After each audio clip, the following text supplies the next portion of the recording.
Hello students, welcome to Gen Edu classes. बच्चों, आज की क्लास में हम लोग थोड़ा सा डिस्कशन करेंगे क्लास 12th की ऑप्टिक्स के कुछ टॉपिक्स का। And before we begin with the topic, let me first introduce you myself. My name is Santosh Tripathi. मैंने 2010 में आईआईटी दिल्ली से बीटेक करी है and since then I have been teaching kids physics for IIT JEE, NEET, olympiad and class 9-10 foundation. Right. So ये सारी चीजें मैं बच्चों आप लोगों को पढ़ा रहा हूं। इतने साल से मुझे एक्सपीरियंस है इस फील्ड में पढ़ाने का।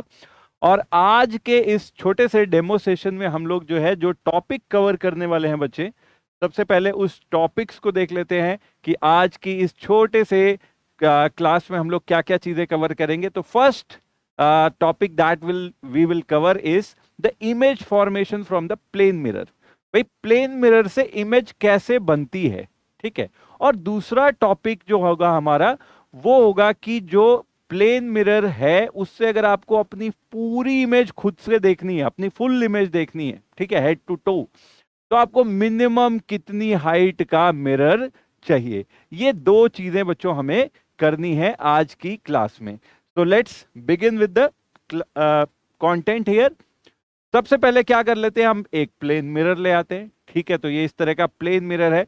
यूजुअली प्लेन मिरर की जो साइड रिफ्लेक्टिंग होती है उसके ऑपोजिट वाली साइड पे हम ऐसे हैश लाइन बना देते हैं, है ना। इससे क्या पता लगता है कि दूसरी वाली, इस वाली साइड पे रिफ्लेक्शन हो रहा होगा। तो अगर हम एक पॉइंट ऑब्जेक्ट से चालू करते हैं, है ना, हम हर तरह के ऑब्जेक्ट्स पे आएंगे धीरे धीरे, but let's begin with a point object. कि अगर मैं एक छोटी सी साइज का ऑब्जेक्ट लेके आता हूं और इस ऑब्जेक्ट को क्या करता हूं, इस ऑब्जेक्ट को सामने रख देता हूं प्लेन मिरर के, ठीक है, ऐसे। Let's say at some distance D मैंने एक प्लेन मिरर को यहां पे रख दिया। यहां पे डिस्टेंस डी पे एक प्लेन मिरर से एक ऑब्जेक्ट ओ को रख दिया, ठीक है। तो इसकी एक इमेज बन जाती है पीछे कहीं, इसकी इमेज कहीं पीछे बन जाती है। अब वो कहां पे बनती है, कितनी दूर पे बनती है ना, मिरर से कितनी दूर पे बनेगी, वो सारी चीजें अब हम लोग निकालते हैं यूजिंग लॉज ऑफ रिफ्लेक्शन, ठीक है। लॉज ऑफ रिफ्लेक्शन का यूज करना है और हमें इमेज की जगह बतानी है, उसकी डिस्टेंस बतानी है। तो अगर मैं एक रे लाइट की कंसीडर करूं जो कि इस ऑब्जेक्ट ओ से चल के जा रही है बट इस प्लेन मिरर पे सीधी परपेंडिकुलर पहुंच रही है, ऐसे परपेंडिकुलर तरीके से, तो भाई इसका तो एंगल ऑफ इंसिडेंस जो हो गया वो जीरो हो गया। तो ये वाली रे तो वापस इसी रास्ते पे चली जाएगी। हमें पता है कि जो भी लाइट की रे मिरर पे नॉर्मली फॉल करेगी वो अपने पाथ को रिट्रेस करते हुए वापस चली जाएगी, ठीक है। तो ये वापस जाने वाली रे सपोजिटली हम मान सकते हैं कि कहीं पीछे से आ रही होगी, हमें क्या पता कहां से आ रही है। तो यही वाली लाइन को मैं आगे एक्सटेंड कर दूं डॉटेड लाइन की फॉर्म में और मैं कहूं कि इसी लाइन में कहीं कहीं भी पीछे के पॉइंट से वो लाइट रे रिफ्लेक्टेड हमें दिखाई देती हुई दिखेगी। दूसरी लाइट रे मैं कंसिडर कर लेता हूं, मान लो यहां से, है ना, ये वाली लाइट रे मान लो एक इंसिडेंट होती है मिरर पे इस पर्टिकुलर जगह पे, ठीक है। ये लाइट रे अब रिफ्लेक्ट हो जाएगी इस तरह से, ये लाइट रे ऐसे रिफ्लेक्ट हो गई। यहां पे मैं एक नॉर्मल बना देता हूं, पॉइंट ऑफ इंसिडेंस पे मैंने एक नॉर्मल बना दिया। Let this angle be equal to i, ये एंगल ऑफ इंसिडेंस आई है। तो लॉज ऑफ रिफ्लेक्शन हमारे क्या कहते हैं कि एंगल ऑफ रिफ्लेक्शन भी सेम होगा आई के बराबर, ठीक है। तो ये रिफ्लेक्टेड रे हो गई। और इस रे को, रिफ्लेक्टेड रे को अगर मैं पीछे रीट्रेस करना चाहूं, ऐसे रीट्रेस करूं, तो एक तो ये वाली रिफ्लेक्टेड रे थी जिसको पीछे रिट्रेस कर रहा था, तो ये वाली लाइन बन रही थी। और एक ये वाली रिफ्लेक्टेड रे है जिसको पीछे इस तरह से ले जाके एक्सटेंड कर रहा हूं। तो ये दोनों लाइंस इस जगह पे मिलती हैं। और जिस जगह पे मिलती है, अब कोई भी ऑब्जर्वर यहां पे देखेगा तो उसे दिखाई पड़ेगा कि भाई रिफ्लेक्टेड रेस तो हमारी इस जगह से आती हुई दिखाई पड़ रही है। That is why that observer will call कि this position is the position of image. अच्छा भाई, पोजीशन ऑफ इमेज आ गई, हमने ड्रॉ कर ली। क्या हम उसकी डिस्टेंस बता सकते हैं कि मिरर से उसकी कितनी डिस्टेंस होगी? तो आप बिल्कुल ध्यान से देखोगे तो आप बड़े आसानी से समझ जाओगे कि ये वाली डिस्टेंस भी डी होगी। कैसे प्रूव कर सकते हैं कि हम ये भी डिस्टेंस डी होगी? ध्यान से देखो बच्चों, ये वाली लाइन हॉरिजॉन्टल लाइन इस तरह से है जो मिरर के परपेंडिकुलर है। This line is also perpendicular to mirror, that means this will also be horizontal, और ये वाली लाइन, ये वाली लाइन और ये वाली लाइन कैसी होंगी, पैरेलल होंगी। तो if this angle is alpha, this angle will also B angle alpha, है ना। ये लाइन ऐसे कट करते हुए जा रही है।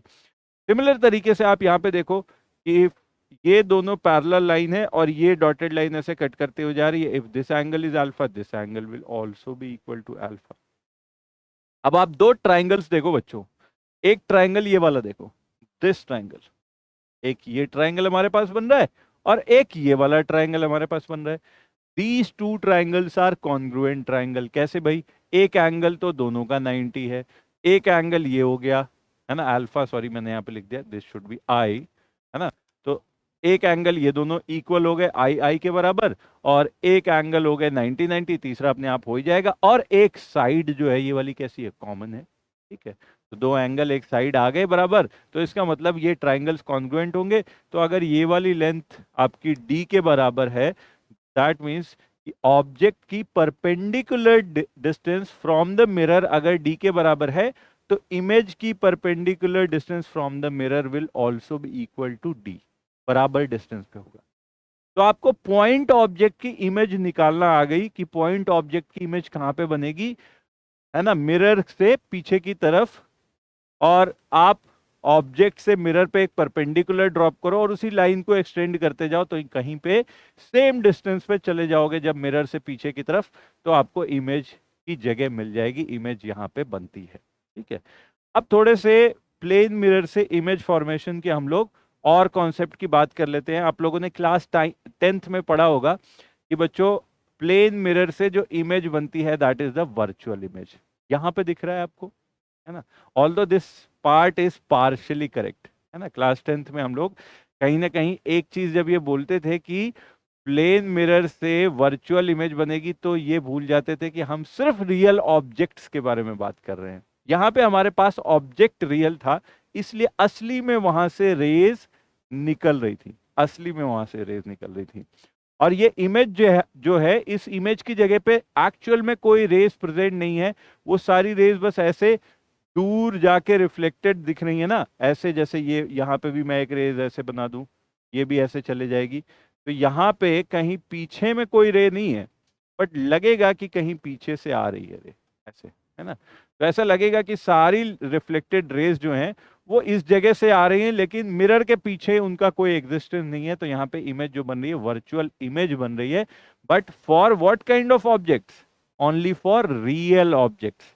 तो अगर इस चीज को बच्चों आप लोग याद रखते हो कि प्लेन मिरर से केवल वर्चुअल इमेज बनती है, तो ये गलत हो जाएगा। क्यों? क्योंकि अगर मेरा ऑब्जेक्ट वर्चुअल ऑब्जेक्ट हो जाएगा तो मेरी इमेज रियल इमेज भी बन जाएगी। मैं आपको दिखाता हूं, देखो ये वाला केस तो हमने देख लिया। इस केस में तो हमारे पास कैसा बन रहा है कि हमारे पास रियल ऑब्जेक्ट अगर है तो उससे जो हमारे पास इमेज बन रही है वो कैसी बन रही है, इमेज वर्चुअल इमेज बन रही है।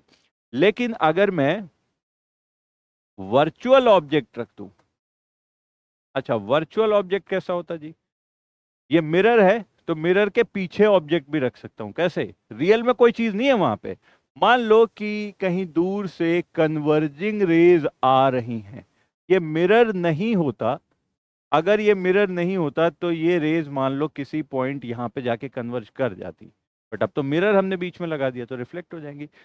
तो इस तरह के ऑब्जेक्ट को, ये भी एक ऑब्जेक्ट हो गया, इस तरह के ऑब्जेक्ट को हम लोग क्या बोलेंगे, वर्चुअल ऑब्जेक्ट। यहाँ पे एक वर्चुअल ऑब्जेक्ट है हमारे पास, ये रेज रिफ्लेक्ट होंगी रियल में, और रिफ्लेक्ट होने के बाद किसी एक जगह ये यहाँ पे कोइंसाइड कर जाएंगी, और ये वाला पॉइंट जो अब हमारे पास हो जाएगा, ये हो जाएगा रियल इमेज। यहाँ पे रियल इमेज बनेगी। डिस्टेंस वगैरह फिर से आप प्रूव कर सकते हो कि ये जितनी डिस्टेंस थी उतनी डिस्टेंस ये होगी, मतलब कि उसमें कोई भी अलग रिजल्ट नहीं है। तो मिरर के पीछे जितनी परपेंडिकुलर डिस्टेंस पे ऑब्जेक्ट था, मिरर के आगे की तरफ दूसरी साइड ऑपोजिट साइड उतनी ही डिस्टेंस पे हमारे पास इमेज बनेगी। तो रियल ऑब्जेक्ट के लिए वर्चुअल इमेज और वर्चुअल ऑब्जेक्ट के लिए हमारे पास रियल इमेज बन जाती है प्लेन मिरर से। ये एक समझने की बात है, ठीक है। और दूसरी चीज अब हम लोग बात करते हैं एक्सटेंडेड ऑब्जेक्ट्स को। अगर ऐसे ऑब्जेक्ट जिनकी कुछ डायमेंशन है, जैसे मैं, तुम, हम लोग, जिनकी कुछ डायमेंशंस है, हमारी लेंथ, विड्थ, सारी चीजें हैं, वैसी चीजों को अगर हम प्लेन मिरर के सामने ले जाके रखेंगे तो क्या होगा। ठीक है, ऐसा एक प्लेन मिरर है, आप इस तरह से सामने जाके प्लेन मिरर के ऐसे खड़े हो गए सामने, कैसी इमेज आपको दिखाई पड़ती है बच्चों? आपको फेस करती हुई इस तरह की इमेज दिखाई पड़ती है। सारे के सारे पॉइंट्स आपने अपनी बॉडी के अगर मैप करना चाहो तो मैप कर सकते हो, है ना। ये आपकी नोज हो गई, जितनी डिस्टेंस पे आपकी नोज है इस प्लेन मिरर से परपेंडिकुलर डिस्टेंस पे, आपके इमेज की नोज भी उतनी ही डिस्टेंस पे होगी, सेम डिस्टेंस पे होगी, है ना। जितनी डिस्टेंस पे आपका मान लो चेस्ट है, उतनी ही डिस्टेंस पे आपकी इमेज का चेस्ट होगा, ये सारी डिस्टेंसेस सेम होगी। तो इस तरह से जब मैपिंग करोगे तो आपको एक चीज समझ में आएगा कि there is no distortion. Image है आपकी ऐसी नहीं होगी कि ऑब्जेक्ट से कुछ बदल जाए, अलग तरह से दिखे। ऐसा नहीं हो कि अब आपकी नाक जो है इमेज में बड़ी दिखने लग जाएगी, है ना। Plane mirror perfectly same size and shape के इमेज का को बनाएगा, परफेक्टली सब कुछ सेम तरीके की होंगी, है ना। तो हमारे पास जो इमेज आएगी that is of same size, है ना, सेम साइज, सेम प्रोपोर्शन, सब कुछ सेम रहेगा। तो एक्सटेंडेड ऑब्जेक्ट के लिए ये बातें समझना हमारे लिए इंपॉर्टेंट है। Also one more thing is important कि जो हमारी इमेज है वो इमेज एक एक्सिस के अबाउट फ्लिप हो जाती है। Which is that axis? ध्यान से देखो, जो आपके प्लेन मिरर के परपेंडिकुलर वाली डायरेक्शन है ना, ये मिरर की परपेंडिकुलर डायरेक्शन है।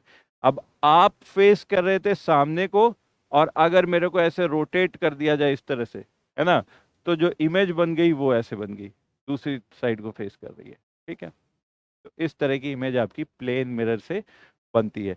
तो बच्चों इस पे कुछ प्रॉब्लम्स करते हैं प्लेन मिरर से इमेज फॉर्मेशन पे, देखते हैं। फर्स्ट प्रॉब्लम, इसको आप लोग देखिए।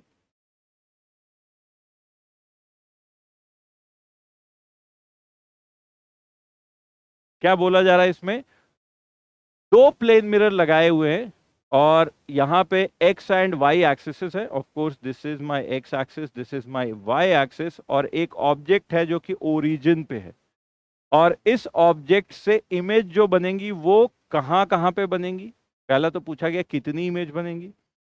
तो जो पहले पार्ट का आंसर है उसके लिए आप समझो ऐसा कि मेरे पास अगर मान लो एक प्लेन मिरर ऐसा बहुत बड़ा सा है और यहाँ पे मैं ऑब्जेक्ट रख देता, तो इससे परपेंडिकुलर ड्रॉप करता, उसी लाइन पे सेम डिस्टेंस पीछे चले जाता, यहाँ पे इमेज आ जाती, ऐसा हो जाता। अच्छा, अब बच्चों ध्यान दो कि अगर मैं ऐसा करता हूं कि इस मिरर को बीच से ऐसे थोड़ा सा पार्ट इसका तोड़ देता हूं, तो अब मैं ऐसे भी कह सकता हूं कि एक मिरर मेरे पास ऊपर है, एक मिरर मेरे पास इस तरह से ऊपर है, और एक मिरर मेरे पास इस तरह से नीचे है। तो आप जब तक आपने तोड़ा नहीं था, सारी की सारी जगह से जो भी रिफ्लेक्टेड रे है, लग रहा होगा पॉइंट आई से आती हुई दिख रही होंगी ऐसे, कि यहाँ से जो भी रिफ्लेक्टेड रे जाएगी वो ऐसा लगेगा पॉइंट आई से इमेज से जा रही है ऐसे, है ना। तो अभी भी अगर आपने इसका बीच का पार्ट अगर कुछ तोड़ दिया तो बाकी के पार्ट पे क्या फर्क पड़ना? कुछ फर्क पड़ना है क्या? नहीं, वो अभी भी लग रहा होगा यहीं से आ रही है। तो इसका मतलब इसको आप मिरर 1 बोले, इसको आप मिरर 2 बोले, दोनों से इस ऑब्जेक्ट की रिफ्लेक्टेड रे एक ही जगह से जाती हुई दिखाई पड़ेंगी। तो these two mirrors will act like a same mirror. तो जब भी आपका एक मिरर हो, दो मिरर हो, 10 मिरर हो, लेकिन वो उनको ज्वाइन करने वाली लाइन एक ही हो, तो you will treat them just like a single mirror. यहाँ पे भी वही केस हो रहा है। देखो, y x की वैल्यू 2 सब में आ रही है, x इक्वल टू 2, मतलब इस वाले प्लेन के पैरेलल सारा पूरा मिरर रखा हुआ है। तो ये दोनों मिरर तो एक ही मिरर के जैसे कहलाएंगे और एक ही जगह इमेज इनकी बन रही होगी। कहाँ पे इमेज बन रही होगी वो देख लेते हैं। तो ऑब्जेक्ट की मिरर से परपेंडिकुलर डिस्टेंस जो कि x कोऑर्डिनेट के बराबर होगी, 2 के बराबर, 2 मीटर। तो 2 मीटर आप इसके पीछे चले जाओ, है ना, 2 मीटर यहाँ पे पीछे चले जाओ, तो यहाँ पे कहीं पे इमेज आ जाएगी। ऑफ कोर्स इमेज के कोऑर्डिनेट्स कितने हो जाएंगे? यहाँ पे 0 था, 0,0, तो यहाँ पे इमेज बनेगी कितनी? x एक्सिस में ही आपको चेंज करना है, 4,0। तो पहले पार्ट का तो आंसर बन गया। नंबर ऑफ इमेज का तो बन गया 1, ठीक है, और कोऑर्डिनेट्स कितने आ गए? 4,0 आ गए। और लास्ट पार्ट में आपको बताना है कि एक लाइट की रे है जो ऑब्जेक्ट से निकल के इस पॉइंट से होके जाती है, क्या वो इमेज फॉर्मेशन में पार्ट लेगी कि नहीं। तो सबसे पहले इस पॉइंट को आप बना लो, x कोऑर्डिनेट 1 है, y कोऑर्डिनेट यहाँ पे 1.21 x 1 है, y है 1.25। ये अब एक लाइट की रे को मानो आप जो ऑब्जेक्ट से निकलती है और इस पॉइंट से होके जाती है, आगे भी ये सीधी लाइन में ऐसे ही चलती चली जाएगी। अब वो इमेज फॉर्मेशन में पार्ट ले रही है, इसका मतलब क्या है कि एक्चुअली में वो रिफ्लेक्ट हो रही है क्या? इमेज फॉर्मेशन तो कैसे बनती है? रिफ्लेक्शन के थ्रू।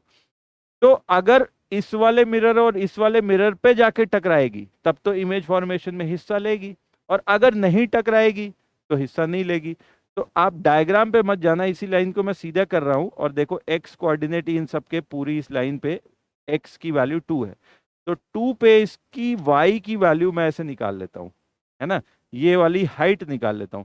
ये हाइट देखो, अगर इससे बड़ी मतलब कि 2 से बड़ी हो गई और 3 से छोटी हो गई तब तो बीच से निकल जाएगी, और अगर 3 से 4 या 0 से 2 के बीच में y की वैल्यू हुई तब तो मतलब किसी मिरर पे टकरा जाएगी। तो बेसिकली हमें इस वाली ट्राइंगल में कहीं ना कहीं y की वैल्यू या हाइट निकालनी है। तो इससे छोटा एक ट्राइंगल बना लो। यहाँ पे देखो, ये छोटा वाला एक सिमिलर ट्राइंगल बना लो।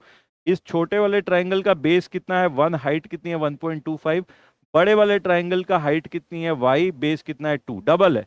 तो बड़े वाले का बेस डबल है तो हाइट भी डबल हो जाएगी। छोटे वाले का बेस कितना, हाइट कितनी है 1.25, तो y की वैल्यू ऐसे मैं लिख सकता हूँ सिमिलर ट्राइंगल्स के लिए, हाइट बाई इसका height 1.25 equal to base 2 by छोटे वाले का बेस 1, तो y की वैल्यू कितनी आ गई 2.5 आ गई। 2.5 is exactly mid point between इस वाले पॉइंट का y कोऑर्डिनेट एंड इस वाले 3 का। तो 2 और 3 के बीच में आ गई, 2 और 3 के बीच में, तो ऐसी चली जाएगी। तो ये वाली रे तो भाई किसी मिरर पे पड़ी ही नहीं। अगर ये मिरर पे पड़ी ही नहीं तो रिफ्लेक्ट ही नहीं हुई, तो इसका मतलब ये इमेज फॉर्मेशन में पार्ट नहीं लेगी। नो, ठीक है। नेक्स्ट प्रॉब्लम पे बच्चों चलते हैं। ठीक है, इस प्रॉब्लम को देखिए। इसमें आपको एक वर्चुअल ऑब्जेक्ट गिवन है 6,0 पे, और इसकी इमेज बतानी है। कहाँ पे बनेगी, इसकी इमेज के कोऑर्डिनेट्स क्या होंगे? ठीक है बच्चों, इसको क्वेश्चन को सॉल्व करने के कई सारे तरीके हो सकते हैं। आप थोड़ा ज्योमेट्री के यूज से भी चाहो तो सॉल्व कर सकते हो। तरीका तो हमको पता ही है कि हम क्या करते हैं कि ऑब्जेक्ट से एक परपेंडिकुलर ड्रॉप करते हैं, एक परपेंडिकुलर ड्रॉप करते हैं मिरर से। इसकी डिस्टेंस अगर हम निकाल लेंगे d, तो हम इसी लाइन पे और आगे चले जाएंगे, है ना, और सेम डिस्टेंस लिख लेंगे, कह देंगे कि d डिस्टेंस पे पहुंच गए, और आपका यहाँ पे कहीं इमेज आ जाएगी। तो ये एक तरीका हो सकता था, बट इससे आपको थोड़ा कैलकुलेशन ज्यादा करनी पड़ेगी, और आ तो आंसर जाएगा ही जाएगा। What I am telling you alternative method, जो कि बहुत सारे प्रॉब्लम में बहुत हेल्प करता है। क्या है ये मेथड? एक प्लेन मिरर मान लिया मैंने, ठीक है। यहां पे मेरा ऑब्जेक्ट रखा है। अगर मुझे इस मिरर का कोई भी पॉइंट पता हो, एक ऐसा ओ जिससे, ओ नहीं इसको ए मान लेते हैं, ठीक है, ए मान लो पॉइंट है, जिससे मुझे इस ऑब्जेक्ट की डिस्टेंस पता है कि कितनी है, आर पता है, और ये एंगल भी पता है कि ये लाइन कितनी एंगल बना रही है, थीटा। तो मैं हमेशा क्या कह सकता हूं कि जो इस ऑब्जेक्ट की इमेज बनेगी ना, मैं इस मिरर के अबाउट इस लाइन को, सेम लेंथ की लाइन को ऐसे फ्लिप करके दूसरी साइड कर दूं, मतलब ए पॉइंट से मिरर के दूसरी साइड पे सेम एंगल बना दूं और सेम डिस्टेंस की लाइन पे चले जाऊं। इस वाले पॉइंट पे जब पहुंचूंगा तो मैं कहूंगा यही मेरा इमेज है। ऐसा कैसे कह सकता हूं बच्चों? ध्यान से देखो, अगर ओ को मैं आई से ज्वाइन करूंगा ना, तो आई कैन ऑलवेज से कि ये वाली लाइन जो है ना, ये परपेंडिकुलर बाइसेक्टर हो जाएगी, ये लेंथ इक्वल होंगी। ऐसा क्यों है भाई? देख लो ट्राइंगल, एक साइड कॉमन है, ठीक है, ये दोनों साइड्स कैसी हो गई, इक्वल हो गई, तो इसका मतलब ये बड़े वाला triangle is an isosceles triangle. Isosceles triangle के वर्टेक्स से अगर मैं एंगल बाइसेक्टर बना रहा हूं ना, तो नीचे की साइड लेंथ पे, नीचे की साइड पे वो परपेंडिकुलर बाइसेक्टर ही होगा, तो परपेंडिकुलर फुट पड़ेगा और आधी आधी लाइन में बांट रहा होगा। तो ये तो हमें पता ही है कि परपेंडिकुलर डाल के सेम डिस्टेंस पे दूसरी साइड जाओ तो इमेज मिल जाती है। यही काम करना रह गया अब हमें। तो अब इस केस में देखो बच्चों क्या है, सेम चीज यहां से देखो कि ये वाला पॉइंट ए की जगह हमारे पास ओरिजिन है।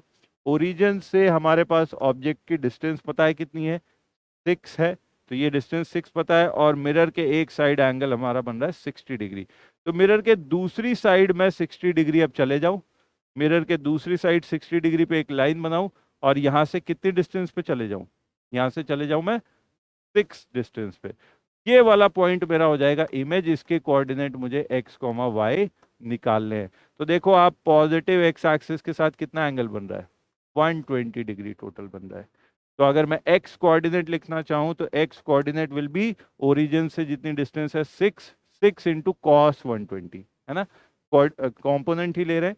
तो x will be equal to 6 cos 120 degree and y will be equal to 6 sine 120 degree. देखिए एक लाइन में आंसर आ गया। cos 120 की value -½ so this will become -3, sin 120 की वैल्यू √3/2 तो this will become 3√3। तो आंसर हमारे पास जो आ गया x, y, इसकी वैल्यू आ गई -3, 3 दिस इज आवर आंसर। है ना जबरदस्त मेथड। चलिए नेक्स्ट क्वेश्चन पे चलते हैं बच्चों। नेक्स्ट क्वेश्चन बोलिए या एक डेरिवेशन बोलिए या कॉन्सेप्ट बोलिए कि आपका टारगेट क्या है। टारगेट है कि मुझे अपने घर के लिए एक मिरर खरीदना है और मिरर खरीदने में मुझे क्या करना है खरीद के कि मुझे अपनी खुद की इमेज देखनी है, फुल इमेज देखनी है। ठीक है, मतलब हेड टू टो मैं खुद को अपने आप को देख पाऊं। अच्छा, इस प्रोसेस में मैं सबसे इकोनॉमिकल रहूं, मतलब सबसे कम हाइट का मिरर लूं। तो कितनी मिनिमम हाइट का मिरर मुझे लेना पड़ेगा। बट चलो इस चीज को करने के लिए आप क्या करते हो, आप एक्सपेरिमेंट, एक थॉट प्रोसेस चलाते हैं हम लोग, है ना, एक थॉट एक्सपेरिमेंट करते हैं। मान लो मेंटली आप क्या करते हो कि आप एक बहुत बड़ा सा इमेजिन करते हो कि मेरे घर में बहुत बड़ा सा मिरर है, या लेके आ गए आप मार्केट में, कहो कि मैं तो भाई एक्सपेरिमेंट कर रहा हूँ, फर्स्ट टाइम मैं रिसर्च एंड डेवलपमेंट में पैसे खर्च कर दूंगा, मैं ज्यादा मिरर भी ले आऊंगा, बट मैं उस मिरर का सिर्फ उतना पार्ट की लेंथ निकालना चाहता हूं जितना एब्सोल्युटली नेसेसरी था एक्सपेरिमेंट्स कर करके। ठीक है, तो उसके बाद बाकी सारा जो बचा हुआ हिस्सा होगा वो मैं काट के या तो बेच दूंगा या तो बेकार कर हो जाएगा, तो कोई बात नहीं, मुझे पता तो चल जाएगा एटलीस्ट कि मिनिमम कितना चाहिए था।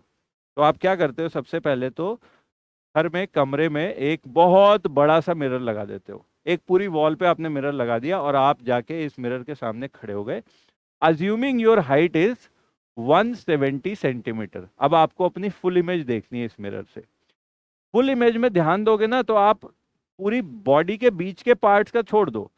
फुल इमेज का मतलब है आपकी आंखों में आपकी बॉडी के हर एक पार्ट से जो लाइट निकल रही है वो टकराने के बाद आपकी आंखों में पहुंच जाए, यही होना चाहिए, है ना। इमेज तो देखने का मतलब यही है ना कि आपके, मान लो आप अपने हाथ को देख पा रहे हो, तो इसका मतलब क्या, आपके हाथ से लाइट निकली और इस मिरर से टकराई और कहां पहुंच गई, आपकी आंखों में पहुंच गई। तो आप देखो बीच के पार्ट तो आप देख ही लोगे, अगर एक्सट्रीम वाले पार्ट्स देख लो, मतलब आप अपने हेयर की स्पाइक्स देख लो सबसे ऊपर जो है, और आप अपने टोज देख लो, तो बीच के सब पार्ट्स तो देख ही रहोगे। तो आप अपने हेयर की देखोगे तो जो इमेज बन रही होगी, वैसे तो इमेज के टर्म्स में अगर हम लोग सोचना चालू करें तो ये अगर ऑब्जेक्ट है तो ये आपको इमेज दिखेगा कि मेरे जैसा ही एक आदमी पीछे मिरर के पीछे खड़ा है ऐसे यहाँ पे, उसकी भी हाइट 170 सेंटीमीटर है, ये आपकी इमेज है। ठीक है, अब देखो इसमें क्या हो रहा है कि आपके आपके हेयर स्पाइक से कोई लाइट की रे निकलती है, यहाँ पे टकराती है और टकराने के बाद इस डायरेक्शन में आपकी आंखों में चली जाती है। अब आप अपने सर को देख पा रहे हो, टॉप मोस्ट पार्ट आप अपना देख पा रहे हो, इस तरह से हो रहा है। इसी चीज से को और आगे बढ़ाते हैं तो आप अपने टोज को देखने का कॉन्सेप्ट देख लो कि आपके टोज से एक लाइट की रे निकलेगी और आफ्टर रिफ्लेक्शन ये फिर आपकी आईज में चली गई, तो आपने टोज भी देख लिए। ठीक है, और अब मैं थोड़ा सा और आगे एक्सटेंड करूं, इमेज के टर्म्स में देखूं तो आपके सर के बाल की इमेज यहां पे है ना। तो बेसिकली ऐसा लगेगा कि आपके सर के बाल से जा रही है ये लाइट, ऐसे जा रही है। आपके टोज की इमेज यहाँ पे है तो लगेगा कि आपके टोज से जो लाइट निकली है आफ्टर रिफ्लेक्शन यहाँ पहुंच रही है, तो आपके दिमाग को लगेगा कि ये पीछे से आ रही है और यहाँ से आ रही है, ऐसे तो पीछे से तरह की रेज आ रही है। ये बन गया शेप, आपको ये सारी चीजें समझ में आई। अब आप ध्यान दो कि मिरर में आपको बाकी के बीच के पार्ट देखने हैं, तो इस मिरर में इस बीच वाले पार्ट से रिफ्लेक्ट होके आपके पास पहुंच जाएंगे। मतलब इस पॉइंट के नीचे वाले मिरर का कोई यूज है क्या मेरे पास? नहीं है। और इस पॉइंट के ऊपर वाले मिरर का कोई यूज है क्या? नहीं, क्योंकि इन बिटवीन पॉइंट्स को देखने के लिए आपको मिरर के बीच का हिस्सा काफी है। यहां से कोई रे जाएगी, ऐसे टकराएगी, ऐसे आपकी आंखों में पहुंच जाएगी, वो कंडीशन सेटिस्फाई हो जाएगी। तो हम ऊपर वाला क्यों लें?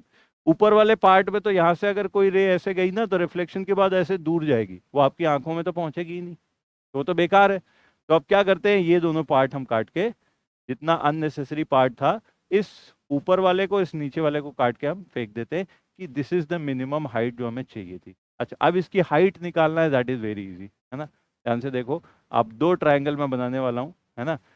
वन इज दिस ट्राइंगल और एक ये वाला ट्राइंगल। ये बड़े आराम से प्रूव हो सकता है कि this line is vertical, this line is vertical, तो दोनों ट्राइंगल सिमिलर हैं, एक कॉमन एंगल हो गया, और बाकी ये वाले एंगल, ये वाले एंगल, ये भी एंगल बराबर होंगे। मतलब this angle and this angle and this angle will be equal. एक तो है ही कॉमन, तो सिमिलर ट्राइंगल हो गए। सिमिलर ट्राइंगल हो गए। अब एक चीज और कह सकते हैं कि मैं अगर आपकी आईज की बात करूं, तो आपकी आईज की जो डिस्टेंस है मिरर से, perpendicular distance, let that distance be D. तो आपकी जो इमेज होगी, उस इमेज की जो आईज होंगी, है ना, उसकी भी डिस्टेंस मिरर से पीछे की तरफ डी होगी। तो ये डिस्टेंस डी है, ये भी डी है। तो छोटे वाले ट्राइंगल का परपेंडिकुलर इज डी, बड़े वाले ट्राइंगल का परपेंडिकुलर इज 2D, है ना। तो आप सिमिलर ट्राइंगल्स में आपको पता है कि साइड्स का रेशियो अब आ गया, चाहे परपेंडिकुलर का रेशियो 1:2 आ गया, अब किसी भी साइड का रेशियो निकालोगे तो क्या होगा, 1:2 होगा। तो छोटे वाले ट्राइंगल का बेस बड़े वाले ट्राइंगल के बेस का कितना होगा? आधा होगा, हाफ होगा। तो जस्ट वही यूज किया, 170/2। अब आपको कितना आंसर है? 85 सेंटीमीटर, हाफ योर हाइट। इतनी हाइट का मिनिमम जो है मिरर आपके पास होता, तो आप अपनी फुल इमेज देख सकते थे। चले बच्चों, आज की सेशन को यहीं पे कंप्लीट करते हैं। I hope you did like it. Thank you.